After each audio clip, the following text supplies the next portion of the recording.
Hello everyone, हम लोग आज सीखेंगे डिस्ट्रीब्यूशन ऑफ अलाइक ऑब्जेक्ट्स। ये एक बहुत इंपॉर्टेंट टॉपिक है परम्यूटेशन एंड कॉम्बिनेशन में। इसको हम सीखेंगे यूजिंग बेगर्स मेथड। अब ये मेथड हमें कब काम देता है? हमें जैसे इस तरह के क्वेश्चन सॉल्व करने, 10 आइडेंटिकल कॉइन्स हमें डिस्ट्रीब्यूट करना है, 10 आइडेंटिकल कॉइन्स 4 बेगर्स में।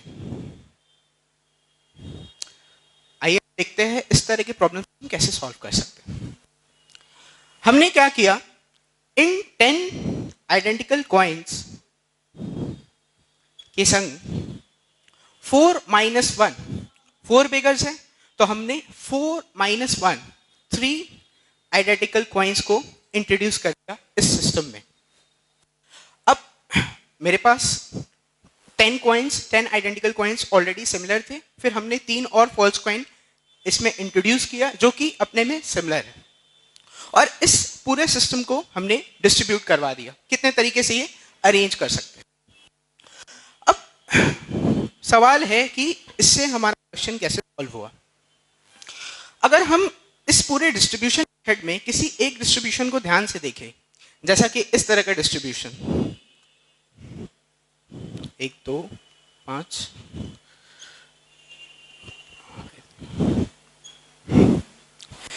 क्या पता चलता है? अगर हम सपोज कर ले कि हमारे पास 4 बेगर्स है, जैसे कि हमने ले लिया राम, श्याम, घनश्याम और राधेश्याम।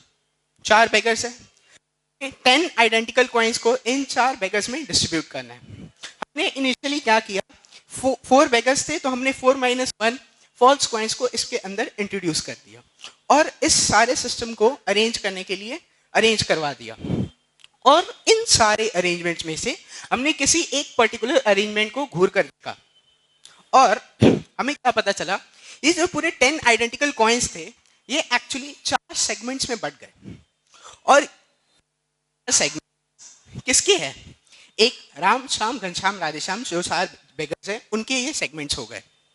अब जैसे जैसे ये पूरा सिस्टम अरेंज होगा एक दूसरे के संग, उस तरह के टोटल डिस्ट्रीब्यूशंस यहाँ पर होंगे।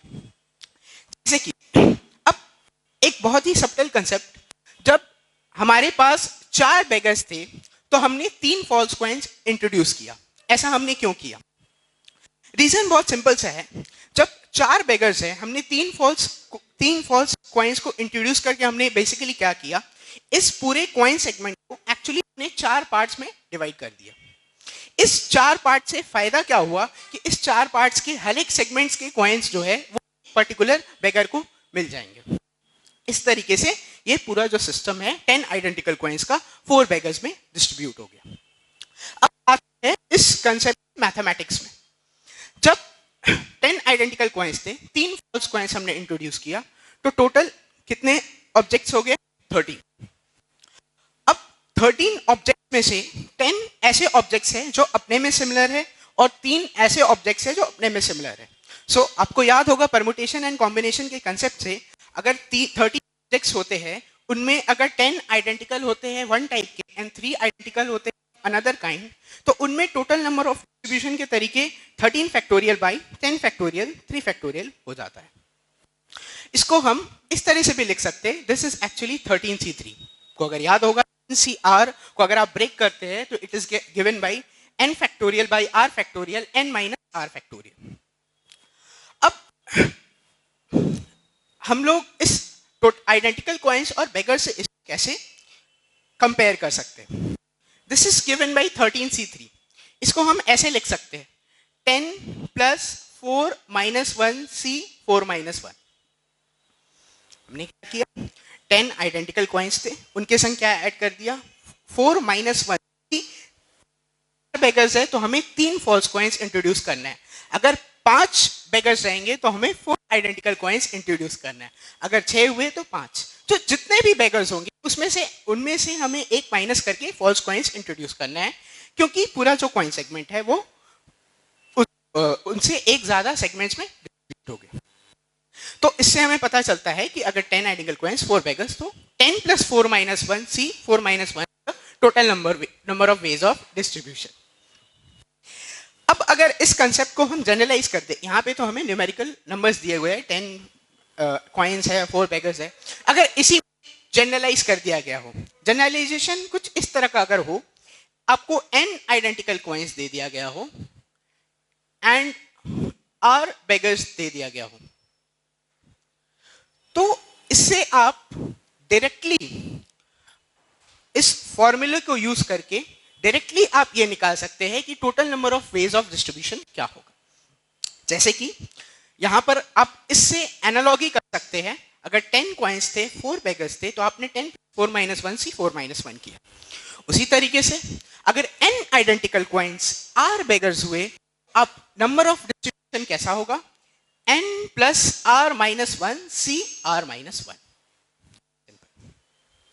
तो इस फॉर्मूले से आप डायरेक्टली ये निकाल सकते हैं कि किस तरीके से हम लोग n आइडेंटिकल ऑब्जेक्ट्स को r थिंग्स में डिवाइड कर सकते हैं। ठीक है, तो अपने जगह पे, लेकिन कंसेप्ट को जानना बहुत जरूरी होता है। अगर आप हायर लेवल प्रॉब्लम्स में जाए तो कंसेप्ट को आपको समझना बहुत जरूरी होता है, क्योंकि अल्टीमेटली यही हेल्प करेगा आपको। फॉर्मूला तो एक तरफ आपके पास है ही, आपको डेराइवेशन भी पता है कि किस तरीके से हम फॉर्मूले को लाएंगे अपने सिंपल परमुटेशन कॉम्बिनेशन से, जितना हमें इंफॉर्मेशन है उसी से हमने ये ले आया। ठीक है, अब हम इसमें कुछ वैरायटी ऑफ प्रॉब्लम्स देखते हैं जो इस सेगमेंट से beggars regarding distribution of alike object से डिराइव होकर आए हैं। जैसा कि किस तरह का वेरिएशंस इसमें हो सकता है, मैं आपकी कन्वीनियंस के लिए फॉर्मूले को साइड में लिख दे रहा हूँ, और डेराइवेशन इधर था, जो कि यहाँ पर आप क्वेश्चंस, नए तरह के क्वेश्चंस देखेंगे। अब इसमें एक टाइप का क्वेश्चन पूछा जाता है कि यहाँ पर एक्चुअली जब डिस्ट्रीब्यूशन हो रहा था, तो आपने देखा ही होगा कि जब कॉइन्स बट रहे थे तो किसी एक बेगर के पास सारा भी आ सकता था, एक भी आ सकता था, 2 भी आ सकता था, या फिर नहीं भी आ सकता था। जब आप डिस्ट्रीब्यूशन कर रहे थे तो एक्चुअली ये वाला चीज हो रहा था। अब आपके पास कुछ प्रॉब्लम में चेंज कर दिया गया है। जैसा कि मैं एक एग्जांपल दिखा रहा हूं, अगर आपको 25 मार्क्स को डिस्ट्रीब्यूट करना है अमंग 8 क्वेश्चंस, इस तरीके से कि हर question carries, each question carries at least 2 marks, each question carries at least 2 marks. आइए हम देखते हैं इस तरह की प्रॉब्लम्स को हम कैसे करें। अब आपको सिर्फ एनालॉगी बैठाना है बेगर्स वाली जो कंसेप्ट है उसके संग। आपके पास 25 मार्क्स है, 8 क्वेश्चंस है। आपने क्या किया, इन 8 क्वेश्चंस को पहले से 2-2 मार्क्स कर कर दे चुके हैं। तो अब आपके पास डिस्ट्रीब्यूट करने के लिए कितने मार्क्स बचे, आपने 8 क्वेश्चंस को 2-2 मार्क्स करके डिस्ट्रीब्यूट ऑलरेडी कर चुका। तो टोटल 16 मार्क्स जो है वो डिस्ट्रीब्यूट हो चुके हैं। जब 16 मार्क्स डिस्ट्रीब्यूट हो चुके हैं, आपके पास बचे कितने मार्क्स, आप बोल सकते हैं 25 - 16, मतलब कि 9 मार्क्स बचे हैं। अब इन 9 मार्क्स को आपको डिस्ट्रीब्यूट करना है 8 क्वेश्चंस में, क्योंकि हर एक क्वेश्चन को ऑलरेडी 2 मार्क्स मिल चुका है। अब नेक्स्ट हमारा टारगेट है इन 9 मार्क्स को मुझे 8 क्वेश्चंस में डिस्ट्रीब्यूट करना है। अब तो एनालॉगी देख सकते हैं कि उसी तरीके का क्वेश्चन है जहां पे नंबर ऑफ आइडेंटिकल कॉइन्स 9 है और बेगर्स 8 है। जस्ट एनालॉगी बैठाइए, 9 मार्क्स एंड क्वेश्चंस। सो उसको करने के लिए हम फिर से अपने फॉर्मूले को यूज करेंगे, जिसका डेरिवेशन मैंने थोड़ा देर पहले बता चुका है। इसको 9 + 8 - 1 C 8 - 1, जैसा कि बताया था, n is the number of identical coins, is the number of beggars, जहां पे beggars का काम क्वेश्चंस कर रहे हैं। तो 9 + 8 - 1 C 8 - 1, आपको इस चीज को अगर सॉल्व करेंगे तो आपको डायरेक्टली आंसर मिल जाएगा इस क्वेश्चन का। तो ये तो रह गया कि जो डायरेक्टली आप पेयर कर सकते हैं बेगर्स मेथड के संग। कुछ ऐसे क्वेश्चंस होते हैं मैथमेटिक्स में जहां पर आपको परमुटेशन कॉम्बिनेशन में जहां पर आपको ये समझना पड़ेगा, ये थोड़ा मुश्किल हो जाता है समझना कि ये बेगर्स मेथड का क्वेश्चन है। तो उसको समझने के लिए ऑब्वियसली आई विल प्रेफर, आपको अगर पहले से नॉलेज हो तो बेटर हो, नहीं तो अगर आप नए क्वेश्चन को उस तरीके से सोच पाए तो बहुत ही बेटर होगा। मैं आपको एक एग्जाम्पल दिखा रहा हूँ जहाँ पे यहाँ पर इस क्वेश्चन में आपको शायद नहीं होगा कि ये बेगर्स मेथड का क्वेश्चन है, पर एक्चुअली इसी मेथड से होगा। जैसे कि हम बात करते हैं find number of non negative integral solution of equation x plus y plus z is equals to 100। Question बहुत सिंपल सा है। आपको टोटल नंबर ऑफ, जैसे कि मैं एक एग्जांपल बता रहा हूं सॉल्यूशन का, like 1,1,98 is one of the solution of many solutions of x y z where x y z non negative है एंड ऑब्वियसली इंटीग्रल है। अब आपको टोटल नंबर ऑफ सॉल्यूशंस जो कि हो सकता है इस इक्वेशन का वो निकाल कर देना है। हम कैसे करेंगे? देखिए, अगर आप इसको बेगर्स मेथड के नजरिए से देखेंगे तो ये क्वेश्चन काफी आसान हो जाता है। कैसे? आप फिर से एनालॉजी देखिए। आपके पास 100 आइडेंटिकल कॉइन्स है, आपके पास 3 बेगर्स है। बेसिकली आपको इन 100 आइडेंटिकल कॉइन्स को 3 बेगर्स में डिस्ट्रीब्यूट करना है। जितने सारे तरीके होंगे उतने सारे नॉन नेगेटिव इंटीग्रल सॉल्यूशन इस इक्वेशंस के होंगे। इस इक्वेशन का कितना सारा सॉल्यूशन होगा? सीधा सीधा आप फॉर्मूला अप्लाई कर दीजिए। फॉर्मूला कहां से आया है तो आपको पता ही है। तो आपने क्या किया, 100 प्लस 3 माइनस 1 सी 3 माइनस 1, इसको आप सॉल्व करेंगे तो आंसर आएगा वही total number of non negative integral solution of the equation हो जाएगा। ये तो डायरेक्ट क्वेश्चन था जो कि बेगर्स मेथड से हो जाता। ये थोड़ा आपको समझने में मुश्किल होगा कि कैसे इसमें बेगर्स मेथड से एनालॉजी है, but if you see it once, आप अगर पहले से तो आपको अगली बार तो पक्का समझ में आ जाएगा कि ये बेगर्स मेथड का क्वेश्चन। एक और तरह का क्वेश्चन, इसमें भी स्पेशल टाइप पे हम बोलेंगे, इसके भी अंडर में आता है। वहां क्या करना होगा, अगर आपको बोलते वही सेम क्राइटेरिया आपका सेम है, number of non negative integral solution of the equation, लेकिन इस समय आपको इक्वेशन नहीं दिया गया है, इस समय आपको इनइक्वालिटी दिया गया है। इनइक्वालिटी किस तरीके का?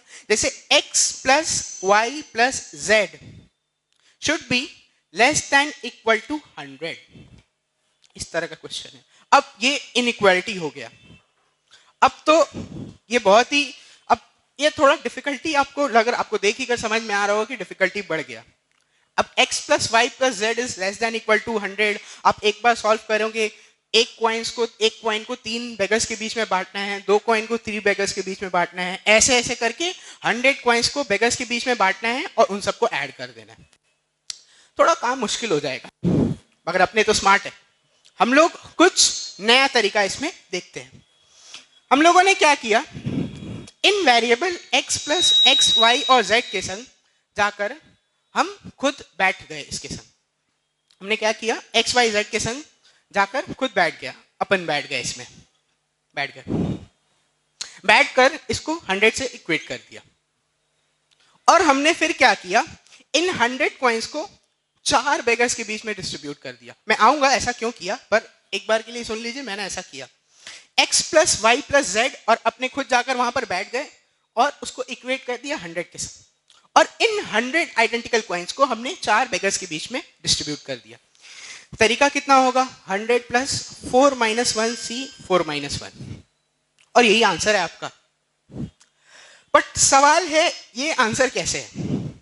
देखिए, एक बहुत सिंपल सा चीज है, x plus Y plus Z जब मिल रहा था, इसके संग संग एक और आपने एंटिटी को ऐड कर दिया। जब आपने एक एंटिटी को अपने संग ले लिया तो इससे फायदा क्या होगा, x plus Y plus Z मिलके जितने दे रहे हैं और उनका जो डिफरेंस है 100 में से, वो अपन खा जा रहे हैं। बात को समझिए, जैसे कि 100 में से 46 पॉइंट्स x y मिलकर अपने में डिस्ट्रीब्यूट कर ले रहे हैं, बाद बाकी जो कॉइन्स है वो अपन खा जा रहे हैं। ऐसे कर करके अगर आप सोच सकते हैं कि जब ये इक्वेट टू 100 हो रही है तो जितने सारा पॉसिबिलिटी है, एक बार ये 1 कॉइन्स खाएगी, एक बार ये 2 खाएगा, एक बार 3 खाएगा, ऐसे कर करके ये बहुत सारे कॉइन्स खाएंगे और 100 से जो उनका डिफरेंस XYZ मिलके खा लेंगे। तो एक्चुअली अगर आप थोड़ा स्ट्रेस डालें दिमाग पे तो आपको ये समझ में आ जाएगा कि एक्चुअली जो x plus Y plus Z less than equal to 100 वाली इनइक्वालिटी है, आप इसी का ये नंबर ऑफ सॉल्यूशन निकाल देंगे। तो इस ये तो एक one of the aspects of beggars method है। इसी तरीके से अगर आप और भी क्वेश्चंस सॉल्व करेंगे, अच्छा टिपिकल क्वेश्चंस मिलता है बेगर्स मेथड से। Thank you.